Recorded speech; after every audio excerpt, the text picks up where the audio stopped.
And hello, everybody. What a day we've got today. We are Adrian and Tom Chenault, and we're Denver Bronco fans, as well as the Legacy Leadership Show. And we've got a doozy of a show for you today. So let's get it on the road. But Adrian, how are you? I am fantastic. Tell me a story. Well, the story before the story of the Broncos is what you had yesterday, which was 37 years of sobriety. Congratulations. You know, that was an amazing deal. And when I saw that we had Esther Wildenberg on the show, and her book talked a lot about trauma and grief and getting through it, it's been the story of my life. So she's the perfect guest today. And we'll get to that in a minute. But yesterday, Adrian and I got to go down to the Denver Broncos Cincinnati Bengals game, sat literally on the field in the second row, and just had a father-son bonding session of epic proportion. Would you agree? I was so pumped about it, and it was way better than my already high expectations. It was awesome. Yeah, Josh Higginbotham, we love you, buddy. But yeah, and the name of the game is, getting to do stuff with your little boy. And everybody, every day for a long time, it's been take your son to work day. And now it's take your dad to work day, because Adrian has far surpassed me in accomplishment and everything else. And it's just such a beautiful, beautiful thing. And I watch Esther and her beautiful wife, Sherry Tree, doing the same thing with little Kai. And it is just awesome to see you living your life, Esther. And welcome to the show. And how are you, kid? I'm so excited to be here. I'm doing actually really good, in a very good, happy space, doing the things I love to do. And as you said, Kai is the joy of our life. And, like I shared with Adrian a little bit before the show, it's not always easy, but it's fun for sure. Yeah. Now, did I know you pre-Sherry? Or was that like, you were in Amsterdam, and I was around there. Did I know you before you were in that relationship? No. I was trying to think that. You knew Sherry before me, like most people in America. Yeah. There you go. Well, I met you, and I don't even think I paid any. You were such a little type A spitfire, fit, unbelievable woman. I don't think I looked at Sherry Tree. I think I was focused on you in conversation with everybody else you were having conversation with, because it wasn't so much me. I was pretty much on the periphery, but you are a beast. And I just want to thank you for that. I want to thank you for the transformation that you really helped Sherry with in her life as far as her health goes. And I've known her for a long, long time too. But you're amazing, and I love you. And we are excited to hear about your life in the book, and basically tell people pre-book how your life looked and what's been going on prior to now, if you don't mind. A lot happened in my life. I'm 50, so there's a lot to talk about. Depending how far you want me to go back. Good Lord, how'd you stay alive this long? That's a miracle. Every single year, something new happens. Cool. I guess I chose this lifetime to get a lot of challenges thrown into my lap. So, yeah. So you were a big time athlete early in life. That was a big part of your identity. Yes. Talk a little bit about that. It was also my survival, and I'll tell you why. I grew up in an interesting family dynamic. I have a twin sister, a younger sister, and my parents were just not happily married, and they divorced when I was 17. And to get out of the home and the fights, I loved being outside and playing, and sports became my outlet. And so I was really focused on my field hockey. There were many sports I played. And at one point you have to choose the one that makes you the happiest. So field hockey, I was really good. I enjoyed really the sport itself, but also the social component, the team sport, and the third half, as we talk about, the social life. It became my outlet, and I was really focused on 5, 6, 7 days a week being there and hang out with my friends instead of being home. And I think my parents did the best they could. I have a really good relationship with my mom. With my dad, it's comme ci, comme ça, but it's I forgave them, and I just respect them where they're at. And it was part of my journey. And I believe the healing I did made me who I am today. And so there's not really many hard feelings there anymore. They're rare, but now, I think sport became my outlet for, surviving, literally. Yeah. Yeah. And so sport became your outlet for surviving. And suddenly that got interrupted in a big, crazy way, right? Yeah. I was in an accident with two motorcycles when I was on my bicycle. As we all know, the Dutch people love riding their bicycles. True. And they were racing and they didn't see me. I ended up in between two motorcycles, and it was a very dramatic experience. And I ended up in the hospital for a month in the ICU with two near-death experiences, and a few months in the hospital, 4 or 5 months. And then I rehabbed. It took at least 3 years to be back up and running and walking and able to work again and find my passion and my life back on track. And it's hard when you're 23 years old because everybody was either partying or playing sports or going out on Friday night and Saturday night. And I was just sitting by myself on the couch or trying to keep myself together. So it was an interesting time. But I tell you, people say, I'm so sorry that happened to you. And I'm telling you, it is the best thing that happened to me because you need a wake-up call, and I'm happy I had them at 23 and not at 56. Yeah. And it put me on the trajectory of becoming who I am and what I wanted to do in life, and not what my parents thought was a great idea or teachers thought was a great idea, but who am I and what do I want to do this lifetime? So it's all worked out. That's awesome. We got to take a quick pause to give a shout out to one of our best friends in the world who had his birthday yesterday.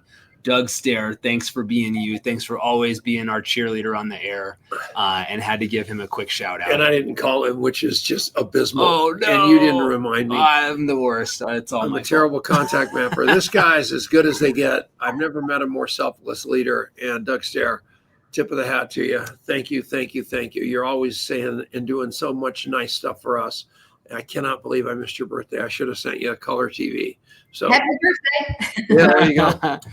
So, Esther, you're 23 years old. You had this horrible accident, and multiple years. That is a crazy thing to go through, and a long time to be kind of in that space at such a young age. And you talk about that was kind of this awakening or reawakening for you to something bigger. Talk about what did that look like, and how did that begin to unfold for you? I really, when I had my near-death experience, I got such a clear picture why I'm here in this lifetime, and that it was very clear that they were sending me back. Although I said, you can just keep me here, I'm totally fine. And they said, no, it's not your time yet. Yeah. You have a lot to do. And then I asked them about what, right? And then I got such a clear message that I'm really here to impact, especially women, to step into their power at a very young age and start living their life purpose and their passion, and not wait for an impactful event like divorce or bankruptcy or cancer or heart attack or a big loss. Because that is when most people start to realize, oh my gosh, I should be doing something else. Oh my gosh, I only have so short. Life is short. And I always preach that, you don't know your expiration date, so you should focus on the things you love doing and do it right now. And that is how I've been living my life ever since. And that's why I'm very passionate about helping women and men, but women are a little bit more open and receptive to the concept, to the leadership and the awakening into their path than men are. Men are just a little bit more I'm going to do this way and I already know everything. And there are a lot of high emotional, intelligent men that was kind of a stereotype. Do not let her get away with that. Very hurtful. Because there are enough high EQ men that are actually open to the concept. she was in the nosedive, and I heard her starting to pull up right as we busted her. So all right, thank goodness. No, it's true. Do you know the statistics of the personal development of men and women? It's actually earth-scattering. It's women spend a lifetime on personal development. Yeah. Women are just more into it. They want to be better. And maybe it's also the mom inside of them. They just want to do better and better. And, men, when their brain is fully developed at 26, most of them also stop developing in the sense of, I'm good, I know everything, I'm just going to build my career, right? So when I read that, then I went even deeper. And then I realized the first year we're all about our physical intelligence. We have to go learn to roll over and then sit and crawl and walk and then run. And then it becomes our whole childhood and young adult is about IQ, your intelligence. How smart are you? What education are you gonna do? And then you're 26. Most of us are done with school, start our career, and then women evolve into the next stage is emotional intelligence, where now you really work on your social skills and getting better with people. And some men do, but not all of them. And then about 40, 45, maybe sometimes 50, you go into your spiritual intelligence, connecting with your true purpose. Because most people at 45, 50 suddenly realize, oh my gosh, I'm halfway. Is this really the life I want to live? And they start connecting with what their belief is, and they steer their ship in a different direction. So I just always like to mention those stats because it's interesting. It is. And I think despite you painting us men into a corner, just kidding. But all right. No, Hang on a second. No, I'm talking. This is her book. So we're going to go back to that right now. But this is her book. And this book is great. And you want to buy this book. So here it is. It is a beautiful book cover. This is a hardbound book, which is flabbergasting in this days and age, whatever. And so you want to go to the underminedsoul.com, or you want to go to estherwildenberg.com and buy this, because I will tell you, what she's talking about, she backs with facts. And as much as I want to roll my eyes about it, as much as I want to believe it not to be true, it is probably true. I'm not giving you 100% of it, but I'm going to tell you, you guys are going to find the answer. All of you are going to find the answer in this book. Go buy it. Where do you want to buy it, Esther? Amazon, from your website? There's the discounted rate is on my website, estherwildenberg.com. Yeah. So if they want to save a penny, they better go to my website. All right. There we go. That's amazing. That's more than a penny. It's $15 discount. So it's worth it. All right. That's definitely where you want to go then. All right. Yeah. So one of the things, I felt this as you said it, right? And it was cool to hear you connect it all the way back to that experience of trauma that you had, over 25 years ago, that when people write a book, so I don't know who it was that I saw that wrote this or said this, but they said, if you're going to write a book, a personal development book or a book that's like in that realm, you can't just write a book. You have to be the book. And it feels to me like that's kind of what you're talking about, is that this is you kind of bringing your life's work, bringing your journey, over the last 27 years and over the last 50 years into this framework that has just been your sort of lived experience, and you're bringing that out. Would you say that's been a part of this journey for you, Esther, as you've written this? Absolutely. I really wanted to write my book personally and make it so as authentic as I am. And people said, yeah, but it's not your native language. You should get a ghostwriter, or why don't you use AI? That's faster. And I said, no, I want to write every word. So when you read it, you will hear me speak. This is me. There are even some really Dutch quirky things in there in how I write. Yeah. And that's, so, I wrote it people give advice, you can write it in 90 days and just let somebody else do it, but then it's not me. And my intention was to give it to Kai. And then people said, I sent it to a few people to read it. And they said, it's actually freaking really good. You should actually publish it and put it out there. And I said, okay, let's do that. And let's see where it goes. And it's going. So, but when you started writing this, you weren't sure you were going to publish it. You thought maybe it was just for your son. No. Wow. That's cool, Esther. That's really cool. When you told me that before the show, but I thought like in a heart sense, not like in a not like, and obviously that too, but like not in a literal sense. Like that's amazing. That's so cool. Yeah, and the title came first. So I was like meditating and suddenly got the title and like, what do I do with this title? And then I start to think about my life. Oh my gosh, I literally have been undermined my freaking damn whole life until today. And I just like, no more on that one. So it's very personal, but I think so many people can relate to it that it becomes an easy digestible book with, I hope, some good tips in there and some exercise that's going to help people to just redirect themselves on the path they want to be on. And that's the whole purpose of the book. So the undermined soul it's an interest, like I don't, in my mind's eye, just sort of digesting that phrase, I don't know what that, like, I'm curious, but I don't know what it means. So what does the concept of the undermined I soul? can tell you that is because you're a man that you don't know what that is. Ridiculous. Oh my gosh. All right, Michelle, get in here and take my spot. This is just going off the rails. All right, explain it to me like I'm a pea-brained man, Esther, will you? No, it's literally undermined is basically being translated. It's redirection, right? So we all are a soul having a human experience. So you're redirected your whole life to fit in a world of what other thinks is going to be best. It starts with your parents, and then it starts with your teachers, and then your partners or your friends, and then you have the media and the government and all those things, the politics. They all try to steer you in a direction. And I tell people, why don't you just follow your own compass, your own soul, your own life purpose, your own passion, and take your direction in your own hands? And I've been doing this for a long time, and still people try to steer me in different directions. And I recognize it, and I want people to recognize it.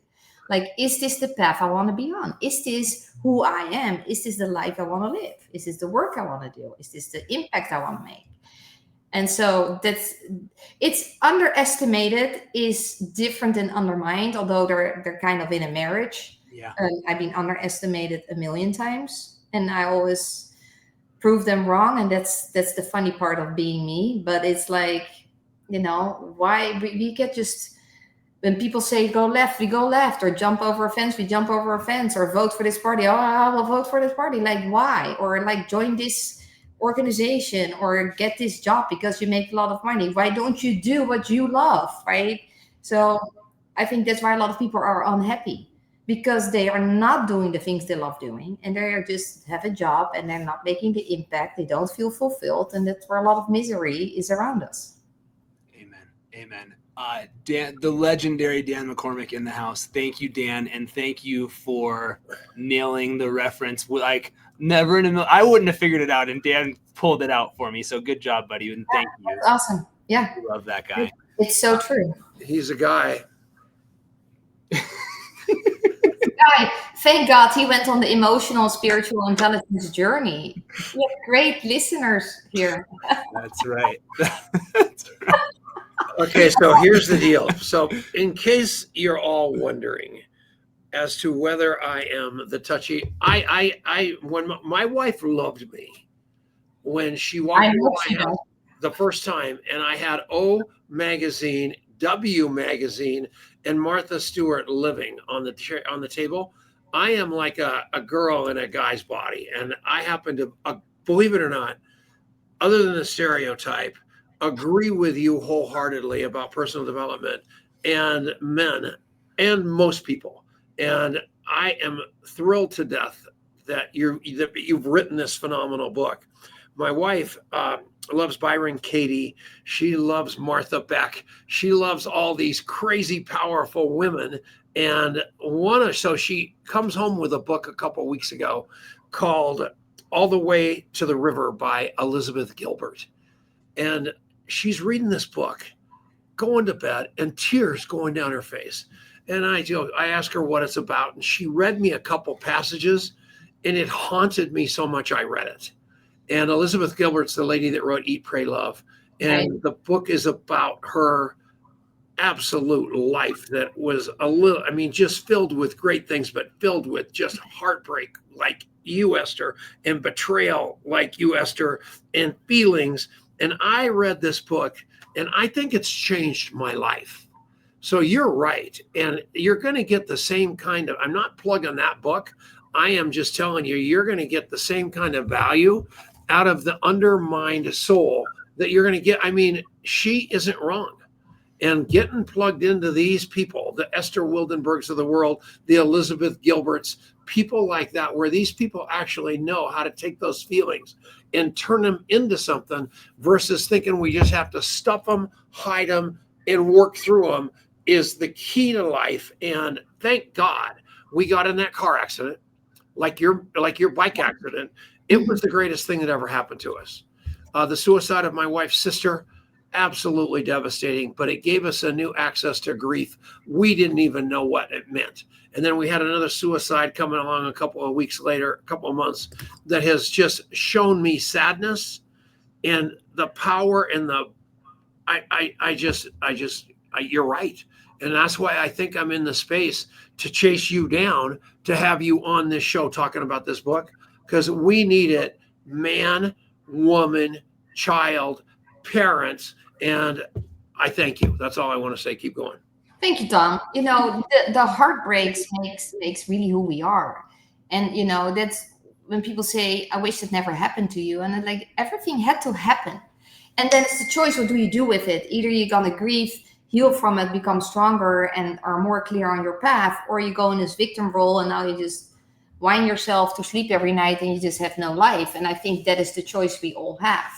And that's what I want to inspire with the book. Like, we all have a story. We all go through heartbreaks. There is no exceptions in this world. And I think the past 5 years, I think a lot of people are lost. And I think if we can give them some hope and opportunities to just see they're not alone and it is okay, but do the work and get out of it, because the world needs your message, Yeah.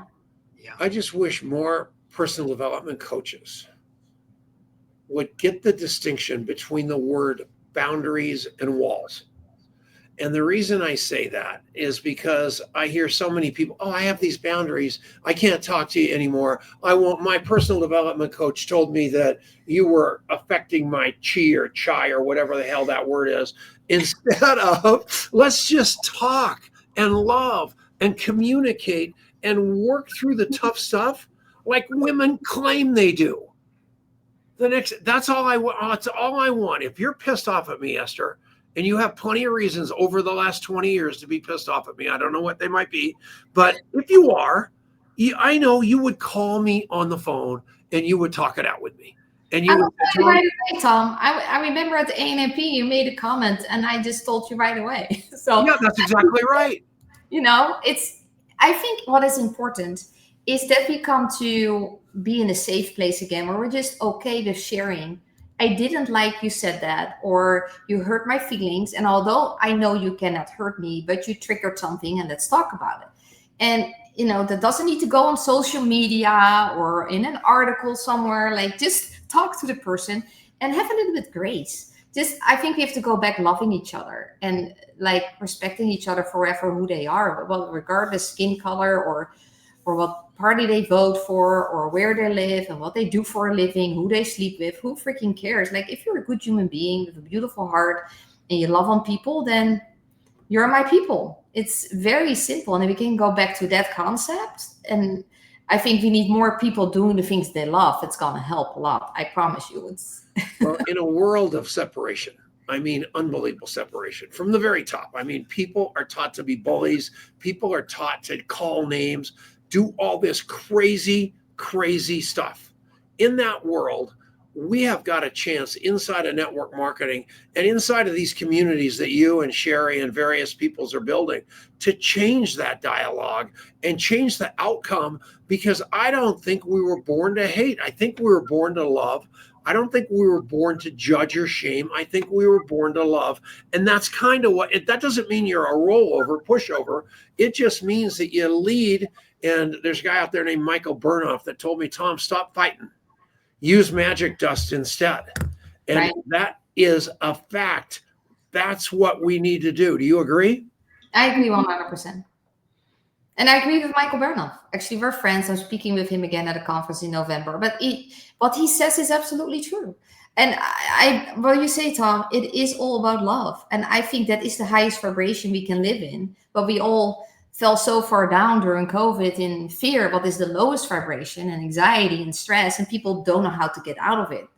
And I think there's just a lot of hurt and people have to do the work. Heal your heart and all doors will open. But most people don't want to heal their heart. That is the wall. They put a wall on top of their heart. That's not a boundary. That is just, protecting their heart from the pain and not getting hurt more. What they're doing, they're getting hurt more, because when you put up a wall, people trying to just help to break it down, and it gets worse. And boundaries are healthy, but a boundary is more like, hey, this is the space you can find me. And when you go a little bit, push me out of the space, we need to have a conversation. Yep. There you go. There you go. We're going to send you a couple of sweatshirts and t-shirts that absolutely speak to that. So we'll send one for you. We'll send one for Sherry, and we'll send one for baby Kai. And now he's a little boy Kai. Yeah. Yeah. So crazy. I watch you guys a lot more than you think I do. And I'm happy. I know you're spying on us. Yeah. So talk to me about that. So obviously it was bank and the seminars. Then you kind of switch the model to this, and then you switch the model to that. Where's the model now? So Codebreaker evolved during COVID. We moved into tech and AI and virtual training platform and certification online. Prior to COVID, everything was the big stages and live events and person training. We all know what happened. So we pivoted out of it very good, actually, and it helped us, our company, grow. So where we are right now is we're really big still in small business, because small business owners are everywhere. Like, I think it's 90% of all businesses, could be even more, is small business. So small business owners, entrepreneurs, network marketers. We have a lot of network marketing companies actually engaging with us right now. They have a little slow pace because there's a lot of dynamics in the industry, as we all know, but a lot of companies are coming to us because they see we're here solid for 12 years. We didn't go anywhere. And it works. People start like, it works. Bank works. So that is the positive news. It's just being resilient and have patience and just keep showing up. And so it's finally happening in the industry, what we're excited about. And then what's next? I think we have several patents that we want to build out the technology for bigger organizations. We launched our foundation where we actually bring for free bank into education and school systems. So children can learn the personality types at the age of 4 and older, and really understand that when there's only 4 personality types, that they're just different, and that will reduce bullying and hopefully suicide. So that is our goal with bringing it to kids. And if what's happened next, I think Sherry loves speaking. So that is her wheelhouse. More than building a company or, being behind the scenes, she just needs to be on stage. And I've been on a path of consulting with companies and speak on stage about leadership is my main topic, spiritual intelligence and business. Get connected to your why, your passion, and then share that story. And that's going to be the main driver for any success. And then, of course, I launched my book. And Sherry launched her new book, Make People Matter. So we're just on a roll as a family and, help a lot of people and make an impact. And at the end of the day, I want to look back at my life that I know I impacted a lot of lives, and people will talk happily and positive about me. And when I'm dead, probably after 2 weeks, people don't talk about me anymore. So better make it happen now, not when I'm dead. You're 50 years old. Do you think you have much time left? I have at least another 50. Yeah. Yay, that's what I think so too. A couple of days ago, we were talking about me. I always talk about me. 37 years sober at age 74. So half my life I've been in recovery. But then my new goal was 50 years of sobriety, which in the back of my mind. But then I realized that 13 added to whatever the math is. I was going to be 87 years old. 87. That is just around the corner for me, there's a lot of work to do between here and there. You have got a lot of work to do between here and there to leave a legacy for that little boy and the rest of the world. Don't you agree? And that's a reason to get up in the morning. That is the whole reason I wake up in the morning. There you go. I want to be a great example for Kai and raise him as a good boy. He's going to be somebody's husband, somebody's dad, and I hope he's going to do great things in the world. And that is my focus. And then in the world, I just show up. And the funny thing is, I even say when I walk the dog every morning on the beach, I say good morning to every single person. And I smile at them and I say hi. And it's just this little moment in time that bright up somebody's life that is the love more concept. And some people look at me like, I don't even know you. And I smile, and then I see them the next time and they look at me like, I've seen you yesterday. And so it's just connecting people again and be okay with saying hi or good morning, something very simple we went away from. Like, because we had masks on, and don't talk to each other and stay away, and we have to get people back to it. It's okay to say good morning. That very simple concept. But the happiness we have to, I think I'm here to bring happiness and love and impact and help people to find their path this lifetime and start living it. Because maybe I drop dead tomorrow, knock on wood, but at least I know that I did everything I could to make an impact. And maybe it's not to the extent I wish it was, but at least I know that the people in my life love me and know that I impacted them in a positive way. And if they don't like me, I'm okay with that too, because I'm not everybody's person. I'm very direct. I'm very straightforward. I'm very honest, but I'm also very loyal and authentic and real. And I can be your best friend. And if you don't like me, I'll say you have to do some healing. So when you Let got me know how I can help you. when you got mad at me at the ANMP and told me I was a no good son of a gun and I hurt your feelings, how did I handle that? You were quiet, actually. What is I wasn't a jerk about it and defending it and all that. No, you were quiet. You looked at me like you were like actually speechless, what is very rare for Tom Chanel. No, that's good. Hi, Deanie. I really wondered because it took me a long time to be able to take a punch. I could hit people, but I can't take punches. And so somebody saying that to me, I am very happy and surprised that I didn't double the trouble. So thank you. I think you knew that wouldn't work with me. That was fun. Oh, I had an agenda. Thank you. You're right. No, I said it in a loving way, and you're really like receptive of it. And like, I actually think you said after like a minute or so, you said like, I never thought of it that way. Yeah. And then I said, no, that's okay. And then I think we gave each other a hug and it was okay. But I like to solve it in the moment so everybody still knows what happens. And so we don't get all those, for sure, stories that are not relevant or existence, or something got bigger, like it was like the size of an ant. And 3 hours later, it's about an elephant in a room. It was just a little tiny thing. And it's on a big scale, it's nothing. But I think when people get to the place again, when they say things in the moment, and resolve it right away. And even Sherry and I, we can have big fights, but we resolve it very quickly. And we do the Ho'oponopono all the time. Just, I love you and forgive me. And, it's such a simple exercise, but it changes the energy. It's healing right away. And at the end of the day, we laugh and then we start laughing about it. That was really not worth fighting about at all. Like, And it's being in the moment, present, and solve it at the spot and in the moment, and then just move on and that's how you build strong friendship. That's how you build a strong relationship. That's how you build strong teams in your business. Exactly right. Talk. I was just thinking about that interaction and just in general, right? How many apologies? How many do I owe you? Well, quite a few. I've got a list. Okay, thank you. I bet. Just yesterday, somebody who I really care about, and I was telling them about something going on in my life and told them about a solution that I had found to that problem.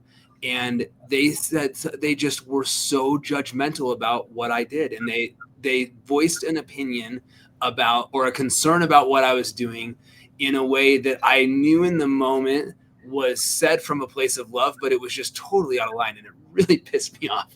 And I just was, I was clear enough that they didn't intend it the way that it came across. And so I kind of let it go and we got out of there.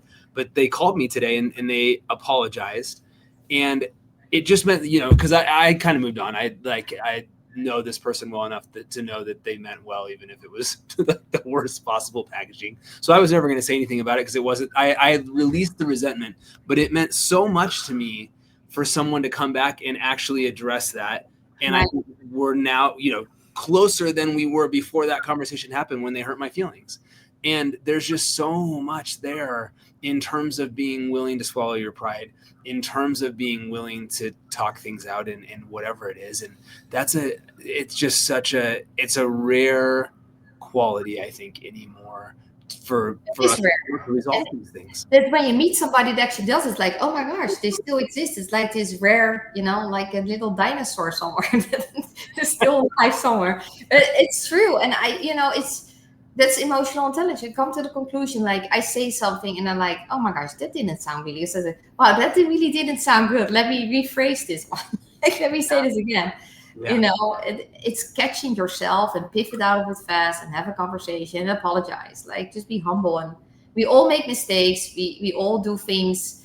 We all hurt people if we mean it or not. It just happens, And sometimes it's totally. I just do my leadership training or coaching or consulting, and I say things, and like I see people just turn pale in front of me, and like, what did I just do? And I ask them, what happened? What happened here in this moment that you're now looking at me like I just put a shotgun at you? And they're like, wow, you hit me so deep with that comment that I need a pause. I said, okay, now let's pause and then talk about it. And then actually you heal in that moment, not just the moment, but the whole ripple effect where it actually came from. Most of the time it's childhood, right? So it's a domino. If we can heal today, we heal the domino of the past. Yeah. You have to be open to do that. Yeah. That domino concept is huge, right? Because it does it so often can deal with and heal more than just that one moment. It has a ripple into the whole kind of core of that relationship, and that's a really cool thing. Yeah. I think that in the upsets that I have with people, and I communicate for a living, so I'm usually in some sort of conversations that have got some heat to them. And what I have found over the years is that when something is said and then not completed, years go by, and that other person is so embarrassed that they let that thing wreck a relationship, that the shame and guilt isn't about what happened. It's the shame and guilt about the fact that they never had enough class to really clean it up.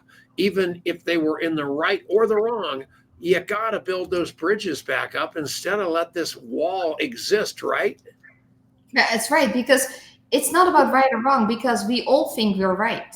Yeah. The whole thing. You come from your own perspective and you think your side is the truth, and the other person is thinking exactly the same thing. So now how do we solve this? Is just find common ground, just have a conversation and say, okay, just let it be in the middle. It's okay. It's just cool. It's called life, and some things get so big that I see it all the time in companies and with their teams, and people start talking and gossiping and said, why don't you just talk to the person and solve it? Why? Yeah. What is this need to find a whole army and then attack? What's that gonna do? Like, that's how people lose a lot of their business. They think they win a lot of people, but actually they lose a lot of people because nobody wants to be part of a fight or argument or want to choose parties. And they build a clique around agreement that is also insidious. And you're right. You hit the nail on the head. I love you. And this book, you guys, Michelle Griot wanted the book for the show. She was upset that I had this book at home because it was supposed to be here. And I've been reading it over and over again, even over and above that Eat, Pray, Love book, whatever. I can't remember the name of that book.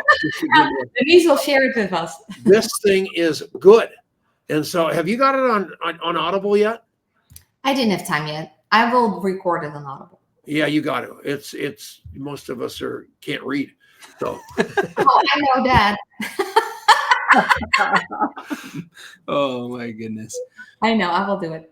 Esther, I can feel your heart in all the things that you can do, but I can really feel your heart in this book and what a labor of love it is, and how much it's coming from a spirit of contribution. And so thank you for doing that. And I'm excited to steal it after Michelle gets her hands on it. And I just want to tell you that I'm thankful for who you are and for how you show up. I'm just going to say, we have to ask the $1 million question. The $1 million question. Do you want to know what it is? The $10 million question, Esther? No, I want a $100 million question. Okay. Oh, there we go. So we have been talking about having you on the show for how long? I don't know how many years. No, like on the book, about the book, like 6 months? No, maybe 3 months. I don't know. Okay, 3 months is fine. Let's just go with that. Let's do 3 months. Wait a minute. I'm taking you somewhere here. In 3 months, I'm trying to get you on the show.